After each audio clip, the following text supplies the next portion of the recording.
સુરત શહેરના ભાઠેના વિસ્તારમાં અસામાજિક તત્વોનો આતંક સામે આવ્યો। ભાઠેના વિસ્તારમાં અસામાજિક તત્વોનો ઘર પર કર્યો હુમલો। 4 થી 5 અસામાજિક તત્વો દ્વારા તલવાર અને પથ્થર મારીને ખોફ બતાવ્યો। 4 થી 5 આ યુવાનોએ મોઢા પર રૂમાલ બાંધીને હુમલો કર્યો। ઘર પર હુમલામાં એક વ્યક્તિએ હાથમાં તલવાર લઈને નજરે પડ્યો। અસામાજિક તત્વોનો સીસીટીવીમાં કેદ।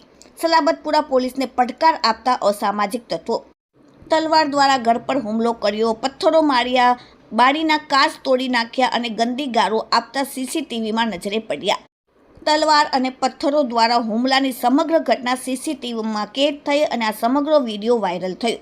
હવે જોવાનું રહ્યું કે આ વાયરલ વિડીયો પછી સલાબતપુરા પોલીસ આ આરોપીઓ ઉપર કયા પ્રકારની કાર્યવાહી કરે છે એ તો આવનારો સમય જ બતાવશે।